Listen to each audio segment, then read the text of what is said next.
Ah, galera, eu só digo uma coisa, cara. O Flamengo não jogou nada, mas está na próxima fase da Copa do Brasil. Quero dizer duas coisas. O Flamengo não jogou nada, cara, mas eliminou o Palmeiras. Quero dizer mais uma coisa. O Flamengo não jogou nada, mas quem passou?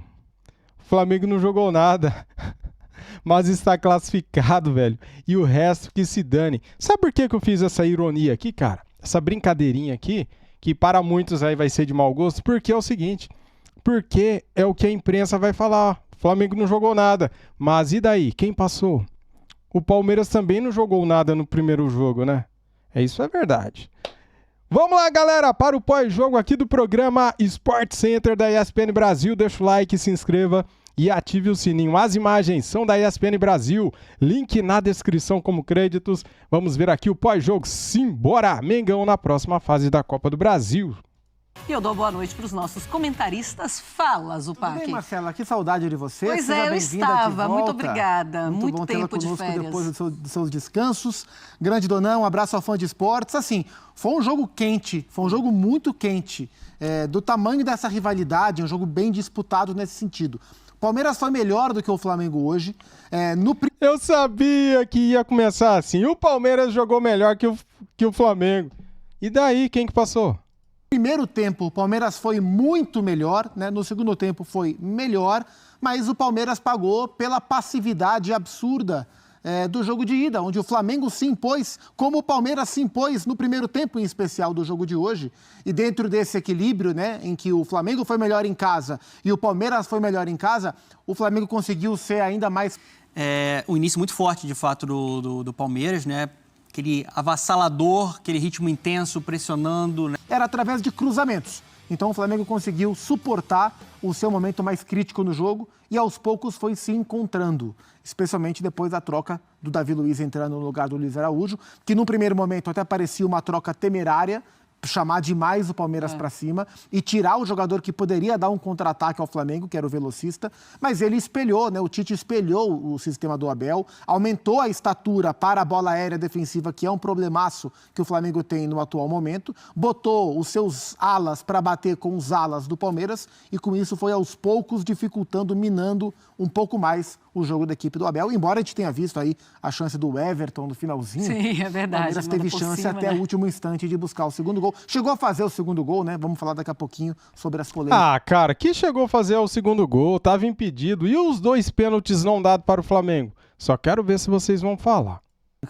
Estava ali um pouquinho adiantado. A gente vai falar com a Renata Roel daqui a pouquinho, tá? Porque tem polêmica, tem o Flamengo pedindo 2 pênaltis, tem o gol anulado do Palmeiras já no segundo tempo, que daria o 2-0, que levaria para os pênaltis. Tudo isso a gente vai conversar com também, a Renata Roel também. E o Abel expulso. O Abel, né? Que isso, Abel? Balançando a... Pelo amor de Deus, Abel. Mas disseram que ele estava só levantando a calça.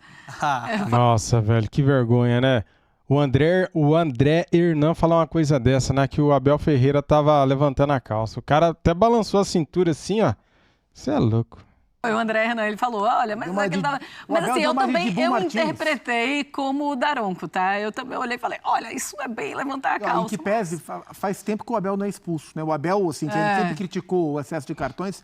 Esse ano, acho que ano passado também, ele diminuiu muito as expulsões. Verdade. Mas hoje ele invocou o Dibu Martínez ali na final da partida. E hoje teve o Cristiano Ronaldo. Teve o clima quente. Esses dias o Cristiano Ronaldo fez isso também. O Cristiano também, né? Teve o clima quente também entre o Tite e o João Martins. Bateram boca. Amarelo pros dois. É verdade. É verdade. O João Martins, muitas vezes, está ficando mais esquentado do que o Abel Ferreira. Ele é esquentado. Agora, é esquentado. O jogo foi quente mesmo. O jogo foi quente. E aí eu queria saber de você, dona, se você não conseguiu ver a postura que o Tite queria impor para esse time do Flamengo. No primeiro tempo, principalmente, ou você acha que a postura do Flamengo era aquela mesmo? Vamos nos defender porque a gente está vencendo por 2-0. Eu esperava um Flamengo, né, descendo um pouco as suas linhas, se defendendo, mas um Flamengo com mais jogadas para você buscar o contra-ataque. Certo. E o Flamengo não conseguiu fazer isso em nenhum momento. O Flamengo estava atordoado no início do jogo. Né? A pressão que o Palmeiras fez, ela lembrou muito aquela reação, né, do Campeonato Paulista contra o São Paulo, né? Lembra? Quando consegue inverter de você subir, atacar com os 2 alas, os 2 subindo, né, ao mesmo tempo, né? O Veiga também ali com muita liberdade, estava tendo muita liberdade. O Tite a todo momento estava falando, olha, o Veiga está com muita liberdade. Chegou pela esquerda, até faz a inversão no primeiro tempo com o Gerson. Você pensa um jogador que ia ser muito importante para buscar o contra-ataque, né? Os dois meias encontram muito espaço nas costas Eu até cortei o vídeo aqui porque os caras falam tanto da derrota do Cheiro Verde, velho. dos dois volantes do Flamengo, que estavam marcando muito mal no primeiro tempo. E os alas do Palmeiras, tanto o Mike quanto o Caio, que fez o seu melhor jogo pelo Palmeiras, Caio Paulista, ganhando muitos duelos contra o Varela de um lado e o Ayrton Lucas do outro. Então o Palmeiras estava ganhando os duelos por dentro e por fora.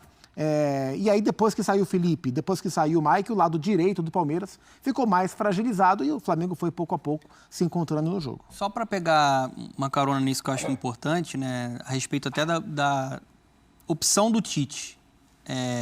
O Alan, ele caiu bastante de produção. Assim, é um jogador que não está conseguindo ser aquele volante dominante na marcação para dar um pouquinho mais de proteção. Hoje ele não conseguia achar, né, essa movimentação intensa ali dos meios do Palmeiras. Cara, alguém tem que apresentar a bola pro Alan, porque não é possível, velho. Que jogador ruim. E eu acho que o Léo Ortiz já está pedindo passagem para exercer essa função de uma maneira mais consolidada. Durante a Copa América ele foi muito bem de volante. Durante a Copa América foi uma grande sacada do Tite tirar o Léo Ortiz da zaga para colocar como volante, porque o Léo Ortiz, além de ter um ótimo senso na parte defensiva, ele tem qualidade no passe. E aumenta a estatura para a bola aérea defensiva. Aumenta a estatura, então acho que Você acha que poderia ser uma mudança assim, até que para sempre nesse Flamengo, com o Léo Ortiz jogando como volante, já que está uma zaga organizada? Eu acho que pode ser uma mudança mais consistente, pensando a longo prazo. Assim, hoje o Flamengo não tinha o De La Cruz, que no mundo ideal seria De La Cruz e o Pulgar. Né, o De La Cruz, aliás, faz muita falta para esse Flamengo, porque ele é um jogador que é um motorzinho, né? Ele se dedica, circula o campo inteiro, muita qualidade para se apresentar, para jogar, marca muito, né? Uma máquina de pressionar. Só que eu acho que na vaga do De La Cruz deveria ter sido o Léo Ortiz. Um jogador que hoje, o Tite gosta muito de falar que o campo traz as respostas, né? E eu acho que o Léo Ortiz hoje merecia ser esse titular do Flamengo, depois ele tenta consertar. E uma outra opção, que eu acho que foi uma arriscada até do Tite, ele só vai pensar em ter de novo um homem de frente para preocupar a zaga do Palmeiras e para ser uma válvula de escape, para puxar o contra-ataque, né, depois de tanta pressão, aos 43 do segundo tempo, só que entra o Cebolinha. Mas aí não muda muito. Não muda o jogo, muito. porque aí é pressão até o fim do Palmeiras. É escanteio atrás de escanteio. Mas a primeira bola que o Cebolinha pega, ele consegue segurar a bola, dribla um, dribla dois, sofre a falta. O Flamengo segura a bola no campo de ataque. Um desafogo, né? Na primeira bola. Precisava desse desafogo, porque assim, o Palmeiras, a partir do momento que ele perdeu o Veiga, ele perdeu um cara criativo, poderia ser um cara importante em chute de média e longa distância, e um cara que tem uma capacidade maior de passe, né, de pensar um pouco mais o jogo. Já não tinha o Felipe Anderson e não tinha o Mike. O lado direito, que a gente estava falando aqui, você tem o Marcos Rocha, que é um cara mais defensivo. A saída do Veiga, você acha que foi fisicamente? Então, ele estava muito cansado, porque eu só consigo pensar nisso. Eu só consigo pensar nisso também, mas assim, só se foi a parte física. O Abel já falou muito sobre essa questão física, né, envolvendo o Veiga nessa temporada. Claro, ele é ativo hoje, demais sim. ali. Pois é.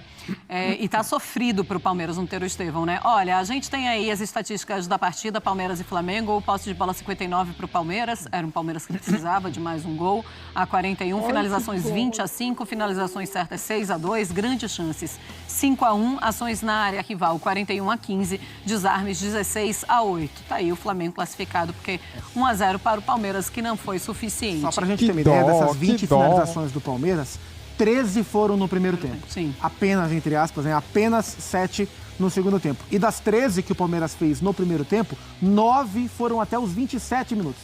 Naquele período mais quente do Palmeiras no jogo, foram 9, quase metade de tudo que o Palmeiras... No primeiro jogo, galera, foram 60% de posse de bola para o Flamengo, 19 finalizações para o Flamengo contra 2 do Palmeiras. Então, no agregado, cara, venceu o melhor, né? Finalizou no jogo, foram nos primeiros 27 minutos de partida. Tem um ponto que a gente olha para essa partida, olha para o time do Palmeiras e fala, olha, é um Palmeiras que tem soluções que o Abel não encontrava há 5 jogos. Era um Palmeiras que o torcedor olhava e se preocupava. Ou seja, vendo o jogo de hoje, mesmo com a eliminação, o torcedor pode ficar um pouco aliviado pensando, não, temos saídas. Quando a gente olha para esse Flamengo classificado, é totalmente diferente? A gente não pode tirar nenhuma conclusão do jogo de hoje, porque já era um jogo que já vinha de 2-0, já estava mais com a classificação ali mais encaminhada. Então, não dá para a gente se preocupar com esse Flamengo por conta do jogo de hoje? Não acho que tenha muito motivo para preocupação pensando no longo prazo. É claro que existem algumas questões pontuais, como, por exemplo, a questão do Alan no meio-campo. Então, quando você não tem o Eric Pulgar para primeiro volante, ou quando você não tem o De La Cruz para segundo volante e a sua intenção é ter um meio-campo um pouco mais protegido, será que o Alan ainda é a melhor escolha? Embora ele tenha sido contratado para tal, né, veio de grandes campanhas no Atlético Mineiro, mas por lesão, né, ele teve lesão no começo, e por parte técnica hoje, infelizmente, a gente ainda não viu no Flamengo o Alan do Atlético Mineiro, não foi visto. Então, assim, o que o jogo de hoje deixa de recado, que de fato o Tite pode levar daqui para frente, que a hora que ele precisar de um volante um pouco mais de pegada, talvez não, esse cara hoje é o Léo Ortiz, né? Hoje esse cara é o Léo Ortiz. E fica aquela grande disputa, por exemplo, da lateral direita do Flamengo, porque nem o Varela, nem o Wesley se afirmam. Sim. Então, geralmente, o que está fora é o que passa a melhor impressão. Hoje o Varela teve alguns momentos no primeiro tempo de bola com destaque, outros momentos defensivamente com bastante sofrimento. Na reta final, depois o Wesley acabou entrando no segundo tempo. Acho que o Flamengo ele vem no momento da temporada que é um momento bom. O Flamengo ele vem bem no Campeonato Brasileiro, perdeu do São Paulo, mas ele vem como um todo brigando pelo título. O Flamengo, no jogo que mais se esperava dele na Copa do Brasil, ele entupiu o Palmeiras no Maracanã, e por isso ele está classificado às quartas de final. E também por isso ele chega muito forte para os confrontos das próximas semanas contra o Bolívar pela Libertadores. Então, assim, não é um Flamengo que o tempo inteiro rende o seu máximo? Não, não é. Mas ainda assim é um Flamengo muito forte, e acho que o fato de ter sido inferior no jogo de hoje, como foi, o Palmeiras foi melhor do que o Flamengo, não liga alerta daqui para frente. Acho que é um jogo com condições muito especiais e onde o Flamengo teve muitos problemas no começo, mas depois se encontrou para neutralizar aquilo que o Palmeiras podia oferecer de perigo. Pois é, eu concordo, Dona. Eu não acho que é para ligar sinal de alerta nem coisa nenhuma, é hora de se comemorar. E eu acho que até partidas como a de hoje, com toda a dificuldade que teve no primeiro tempo, ela ensina para o restante da temporada também. Eu acho que até... Falem do time que ganhou, pelo amor de Deus, só falo do time que perdeu, velho. É positivo no final das contas. Fortalece. Na verdade eles estão falando. Falem do classificado, até eu tô me enrolando aqui. O Flamengo perdeu, mas se classificou. Muito, você passou, né? Você conseguiu desclassificar um adversário dentro do Allianz, né? Depois de uma vantagem construída no Maracanã, e mentalmente isso dá muita confiança, né, pro time. E assim, você superando a adversidade também, porque assim, o primeiro tempo do Flamengo foi muito ruim. Uma reclamação muito grande. Olha aí, a gente tem a imagem. Esse aí já é o Marcos Braz voltando com os seguranças. Primeiro ele foi sozinho, depois ele volta com os seguranças para tentar entrar. E aí começa essa confusão. Olha, o Anderson Barros também nessa história, ou seja, os diretores, né, de Flamengo e Palmeiras discutindo. E aí a gente está mostrando para vocês aí as imagens. Olha aí, olha, chamando segurança. A impressão que eu tenho é que o Braz foi até lá chamar o Anderson. Parece que chamar o Anderson para conversar com segurança. O Marcos Braz e o Anderson Barros têm uma boa relação. Vamos tentar entender também o que aconteceu. Eles passam com esses dois torcedores, né? Se é pai e filho, né? Me parece, né? E aí levam para dentro do vestiário, né? Me pareceu uma coisa assim, que eles foram barrados primeiro, depois o Marcos Braz entra para chamar o Anderson Barros, para o Anderson Barros liberar esses dois torcedores. Essa é a imagem que eu tenho. Mas o Vinícius Nicoletti estava ali perto, disse que teve bate-boca. E depois de um jogo tão quente como o jogo de hoje, qualquer movimentação desse nível, ela fica sempre a uma faísca de alguma coisa acontecer, né? E aí, né, o próprio Nicoletti falou que o Anderson Barros chegou a apontar para alguém que teria o ameaçado. Então, as coisas, para fugir do controle, é tudo muito rápido, né? A informação que chegou aqui. O Marcos Braz gostaria de liberar o governador. Era o Cláudio Castro, não era? Era o Cláudio Castro que estava ali. Você estava olhando e a gente... Eu estava na dúvida. E ele queria liberar o governador do Rio de Janeiro para entrar naquela área. Os seguranças não liberaram. E aí, o Marcos Braz entra no vestiário, chama o Anderson Barros e o Anderson Barros libera o Cláudio Castro para entrar, então, naquela área de vestiário. Realmente, é um vestiário, né? Os seguranças, eles precisam ter todo aquele cuidado, e os seguranças também muitas vezes eles não têm autoridade para liberar uma pessoa que eles talvez não conheçam. Exato, ele não tem obrigação então, de saber, não tem... poderia saber quem poderia, mas não sabiam. Sim, então, sim. ok, eles também não terem liberado. Vinícius Nicoletti, qualquer coisa, volta aí com mais informações e a gente teve também então, esse bate-boca e esse imbróglio.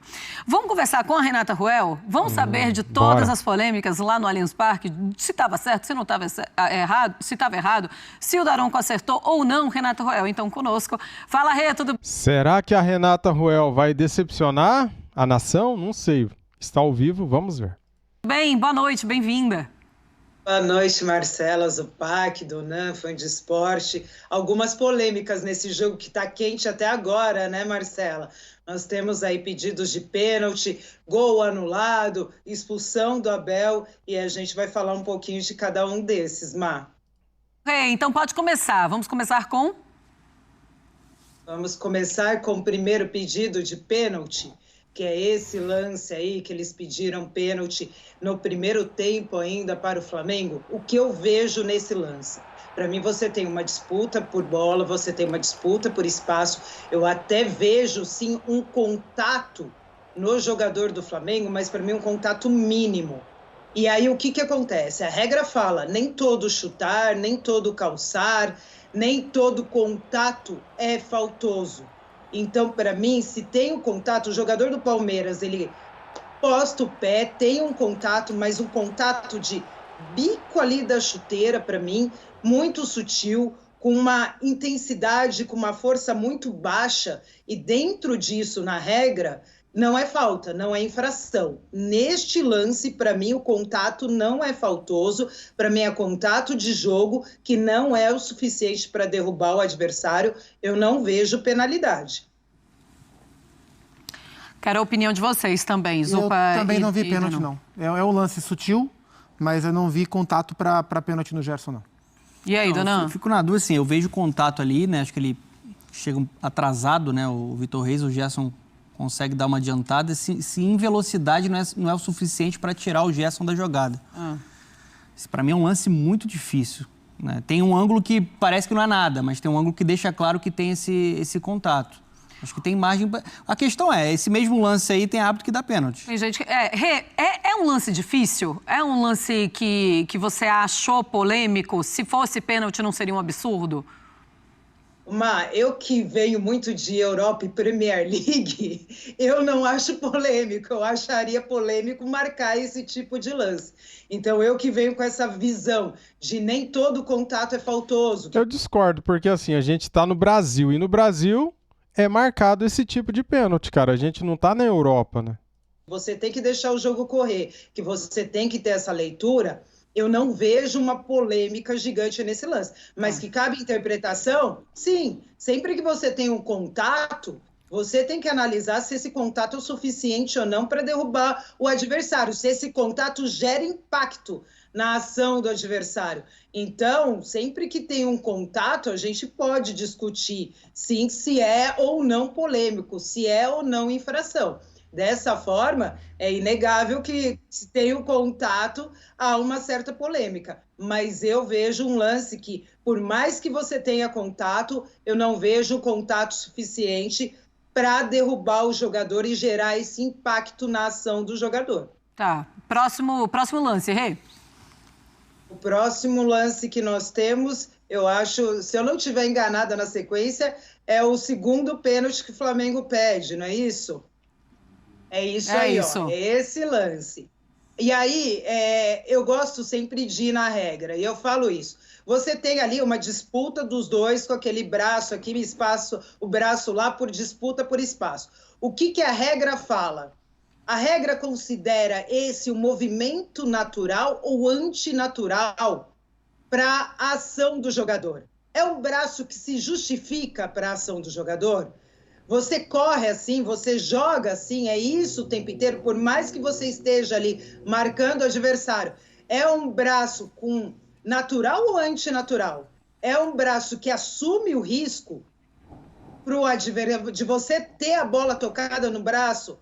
Quando você tem um movimento antinatural, você está assumindo o risco dessa bola tocar no seu braço. E se essa bola toca no seu braço, num movimento antinatural, é infração. Para mim, um braço esticado dessa forma dentro da área, por mais que você esteja ali em disputa com o adversário, não é um braço natural. Eu vejo um braço antinatural, e aí a hora que toca nesse braço, você assumir o risco por estar com o braço naquela posição. Se você assume pênalti. o risco, é infração. Dentro da área, pênalti. Olha, e aí, Zupan? Esse eu acho um lance mais... Eu acho esse um lance muito mais polêmico do que o primeiro. Tá.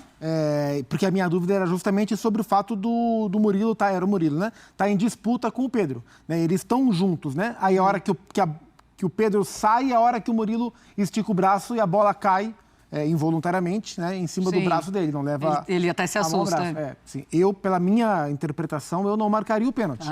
Mas aceito totalmente a leitura da Renata, que é muito mais embasada na regra do que evidentemente, a minha. É verdade, mas assim, eu também fico mais com o Zupac do que com a Renata Ruel. Mas o que a Renata Ruel fala, pra mim é lei, então tá dito. É o que tá na regra. O que tá dito, tá dito, é sempre assim. Mas eu também fiquei assim, eles estão ali disputando a bola. Se ele tivesse sem a mão e o Pedro com a mão, porque pro Pedro é mais fácil, né, ele tá ali, e ele ficar com a mão, ele também fica em desvantagem. Foi isso que eu pensei. Então é uma mão natural do jogo. E aí a bola bateu e achei que não seria pênalti. Mas se a Renata Ruel tá falando, é porque tá falado. Mas... Tá aí, galera. Pênalti não dado para o Flamengo. O Flamengo foi operado, cara. O Flamengo foi bem prejudicado neste jogo, né? Como que a arbitragem no Brasil é ruim e prejudica o Flamengo rodada após rodada. É impressionante, cara. Não tem um jogo que o Flamengo não é prejudicado, cara. Pênalti não dado. E isso daí, cara, poderia custar a classificação do Flamengo, né? Um erro desse daí. Poxa, ainda bem que o Flamengo fez o resultado no primeiro jogo, porque hoje o Flamengo não jogou. Cara, falar o que desse jogo de hoje do Flamengo? O Flamengo não jogou, cara. O Flamengo entrou dentro de campo com um resultado embaixo do braço, só para administrar o jogo, e quase perdemos aí por 2-0. Quase, cara, porque teve bola na trave do Palmeiras. Foi o próprio Murilo aí que fez o pênalti, que o árbitro não deu, o Daronco não deu, o VAR não chamou, não deu também. Ele acertou uma bola na trave. Já pensou se uma bola dessa entra? Cara, o Tite decepciona demais, cara. O Tite tira o Luiz Araújo, um atacante, para colocar o Davi Luiz, sendo que o Alan, morto em campo, tinha cartão amarelo. Por que ele não colocou o Léo Ortiz no lugar do Alan, cara? Deixasse o Luiz Araújo em campo. Cara, o Tite, pelo amor de Deus, cara, faz cada substituição. O Tite insiste com o Alan. O Tite escalou o Matheus Cunha de goleiro titular na Copa do Brasil. Tem que rever esses conceitos, cara. Tem que parar com isso daí. O Flamengo passou hoje na Bacia das Almas, não jogando nada, passando vergonha. O Flamengo passou vergonha hoje. O Flamengo hoje foi vergonhoso em campo. Ainda bem que passamos pelo primeiro jogo, porque se dependesse do segundo, rapaz do céu, hein? Que jogo ruim do Flamengo, cara. Que jogo ruim. É isso, galera. É isso que eu queria trazer aqui para você. O meu ponto de vista do jogo como torcedor. O Flamengo não jogou nada. Passamos, graças ao primeiro jogo. A gente não pode também passar pano, né? A gente tem que citar aqui quando o time vai mal. Foi muito mal hoje, mas ainda bem que passamos. Valeu? Deixa o like, se inscreva aqui no nosso canal e ative o sininho. Saudações e fui!